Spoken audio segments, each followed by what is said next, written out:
do anything, did not go to the police right away, felt, as Gacy had said, that in fact nobody would believe him.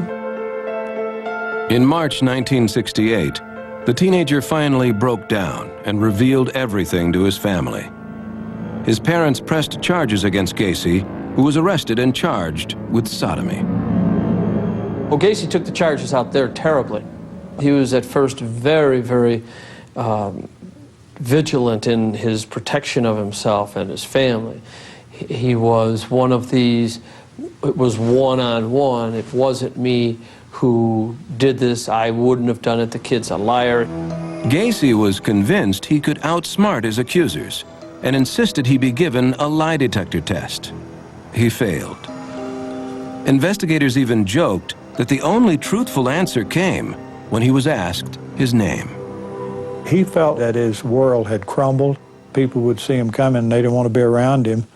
And I think it drastically affected his personality. During the investigation, other teenage boys came forward with allegations of sexual abuse. Gacy pleaded guilty to the sodomy charge, but insisted that 15-year-old Voorhees willingly engaged in oral sex with him. This young individual made the charge at me. He claims that he was sexually abused by me, and in essence, he was blackmailing me for it. Now, what it boiled down to was oral copulation, and it was consensual. The judge didn't see it that way and gave Gacy the maximum sentence, 10 years at the state penitentiary in Anamosa. He would never see his wife Marlene or his children again. Gacy arrived at the prison in December 1968. It's like he accepted it, like I did the crime so I get the time. And I mean, he didn't say anything, but just, he didn't break down. Again, he didn't cry. He did not cry. We all cried, including my father. Even behind bars, Gacy aggressively pursued all of the social outlets available to him. He not only made friends with fellow prisoners, but he mingled with the guards, social workers, and even the warden. Within 8 months, Gacy landed a job as head cook in the prison kitchen. He loved trying out new recipes for the inmates. I can say unreservedly that the quality of the food improved dramatically. One thing John was a very, very, very fine cook. And he understood something that traditionally folks who cook in prisons don't understand. He understood the use of spices.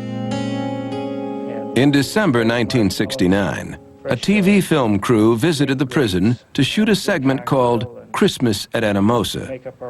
In this rare footage, the head cook spoke with pride about the meal he was preparing for his fellow inmates. The men, with the exception of the turkey, which they get a generous proportion of, and the pumpkin pie that will be served, are allowed to take as much as they want to eat. The only requirement is that you eat what you take. After his interview, Gacy joined the prison choir in singing a carol. But this holiday season would be John's worst. Back in Chicago, his father was battling cirrhosis of the liver. On Christmas morning, John Stanley Gacy died. The news devastated his son. He was convinced that his father died of shame over his sodomy conviction. He felt like he stripped him of any dignity. He was remorseful about that, that he disappointed him in such a way that it killed him. And a lot of times we'd sit and we'd talk, and I'd say, John, you didn't. It was a disease. Dad's drinking is what created his death. Gacy's grief quickly turned to rage, which he took out on inmates he suspected were gay. One afternoon while walking back to his cell, he spotted 2 prisoners having oral sex. Gacy kicked one of the men in the face, then returned to his cell. There was someone who was struggling with an inner demon that did not have to do with hating homosexuals, but with being attracted to them. And John hated prison every day that he was there. After his father's death, a lot of hates, including that one, became much more powerful in his personality. On June 18, 1970, Prison officials released him on good behavior. He had served 16 months of his 10-year sentence. John returned to his hometown, Chicago, alone, and let his family there know that he was determined to start a new life. Gacy moved in with his recently widowed mother and got a job as a short-order cook. John worked hard and stashed away every penny he made. It's like he couldn't rest. Something definitely was driving him. And his temperament was different. It's almost as if he had a little plan of action. He was going to be successful.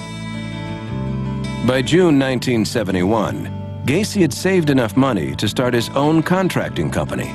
He called it PDM, for painting, decorating, and maintenance. The following year, John and his mother bought this ranch house in Norwood Park on the outskirts of Chicago. By now, he had a steady girlfriend named Carol Hoff, who was recently divorced and on welfare. Gacy had known her since high school. John confided in Carol about his bisexuality and his prison record. She was naturally concerned, but tolerant. She saw her boyfriend as a hardworking, caring man her children loved. From the beginning of their courtship, her two daughters, Tammy and April, called him Daddy. He loved the girls, and they loved him. There's no doubt about that. But his and Carol's relationship was that of a friendship as well as their love for one another. Yet Carol's affection was not enough for Gacy. He could no longer control his hidden attraction to teenage boys. Something deep inside of him was about to snap. On January 2nd, 1972, Gacy picked up 16-year-old Tim McCoy at the Greyhound bus station. John offered to show the boy the sights, then lured him back to his house, where they engaged in sex. When they were done, Gacy grabbed a kitchen knife and plunged it into the teenager's chest. Then he buried the body in the crawl space under his house. It was impulsive. He really hadn't planned on killing him. But I think that once he did make that move, it gave him the ultimate power trip. Gacy was able to act as if nothing had happened. 7 months later, he and Carol were married. She and her daughters moved in with John. His mother moved out to give the newlyweds privacy. Soon after the wedding, John's relationship with his wife began to deteriorate. He still longed for sex with young men, wherever and whenever he could find it. On the night of July 31st, 1975, Gacy had the house to himself and invited over one of his young employees. 16-year-old John Butkovich had worked for Gacy for nearly a year. First, on the pretext of doing a magic trick, he coaxed the boy into slipping on a pair of handcuffs. And he says, "What's the trick to this? I can't get these things off." And at that time, Gacy went in his pocket and grabbed the key to the handcuffs and says, "The trick is you have to have the key." Then, with his victim gagged by his own underwear, the sexual torture began. Afterwards, Gacy looped a rope around the teenager's neck, then slid a stick between the knots. It's in a tourniquet, so it cut off the air. So if you're going to kill somebody, you just put it on their neck and twist it 3 times or 4 times or whatever till the person stopped moving. He removed the handcuffs and disposed of the body. Now Gacy had killed twice. His psychiatrists would come to believe that the motive could be traced to his abusive childhood. There began to be a confusion between feeling better about himself in the sense of empowering himself to overcome this childhood sense of failure and his sexual desires and needs. He liked handcuffs. He liked to hurt people.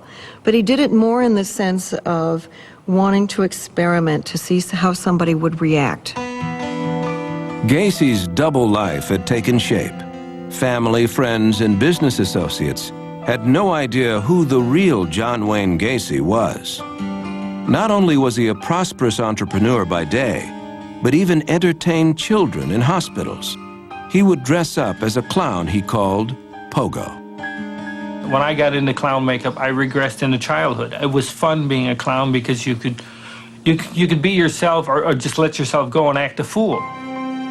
Gacy even dabbled in Cook County politics and was named a Democratic precinct captain. He would help people. He would do favors for people.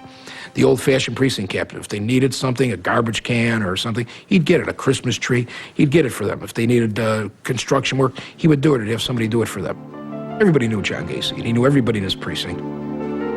But Gacy's hectic schedule was taking its toll on his marriage. He had stopped having sex with his wife, Carol, and they bickered constantly. One afternoon in 1975, John berated Carol for spending too much money. After 3 years of marriage with him, she filed for divorce and soon left the house with her daughters. Now single again, the 33-year-old Gacy was like a wild beast uncaged. With no wife and children to look after, he resumed his hunt for young men. Gacy would abduct teenage boys, sometimes at gunpoint, and drive them back to his suburban house, where he would rape and kill them. But he was growing tired of digging holes in his crawl space. He wanted graves readily available. Gacy hired an unsuspecting employee, David Cram, to trench for piping and instructed him to break ground only in the areas he had marked. He would lay out the trench. All right, this is where you dig, this is where you dig. Don't vary from the path. And there was also comments about the time factor. He'd come down, see how I was doing. How's it going? Are we done yet? You done being down there? Cram also rented the spare bedroom in his boss's house. He returned home one night and found Gacy drunk and dressed in his clown costume. Gacy invited Cram to join him for a drink. The men had a few Mai Tais. Then Gacy tricked Cram into the handcuffs. And he's laughing, ha, ha, ha, you know, just like a little kid. You know, and again, I'm standing there looking at a clown in a clown suit, laughing at me because I'm locked up. And he's like poking me. Does it bother you? Huh? Does that bother you? Huh? So I told him, I said, if you don't take these off, I'm going to kick your ass. The teenager then saw a side of his boss that few ever lived to tell about.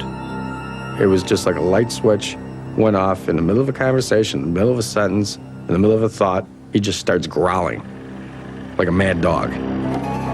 Gacy lunged at Cram and swung him around the room, shouting, "I'm going to rape you." Despite the handcuffs, Cram was able to push Gacy to the ground. He somehow managed to grab the key and escape to his room. David Cram moved out. Others were not so lucky. By the end of 1977, Gacy had killed 19 young men in his home, all the while carefully maintaining his double life. In May 1978, he was back in the limelight, organizing the Polish Independence Day Parade in Chicago. The guest of honor was none other than First Lady Rosalind Carter. At a function that evening, the serial killer mingled just inches from the president's wife. By December, Gacy was committing a murder every 2 or 3 weeks. He showed no signs of stopping until an investigation into a missing youth would lead police to Gacy's front door. By 1978, 36-year-old John Wayne Gacy had sexually tortured and killed 32 young men. He had not only managed to cover up his crimes, but to keep up his status as a businessman and community leader in Chicago. On December 11th, Gacy met with a client of his contracting company at the Nissan Pharmacy in suburban Des Plaines. Gacy was bidding on a remodeling job. Around closing time, he abducted 15-year-old Rob Peast, who worked at the drugstore. Gacy had lured him into the car with the promise of a better-paying job with his company. The teenager was never seen alive again. He became Gacy's 33rd victim. The next day, after witnesses at the pharmacy said Peast was last seen with Gacy, police questioned him about the boy's disappearance. He would say, "I was in the drugstore, but I never saw him. You got the wrong guy." It was always, "I'll cooperate." He had gotten away with so much before that he thought he was so smooth that he'd get away with this one just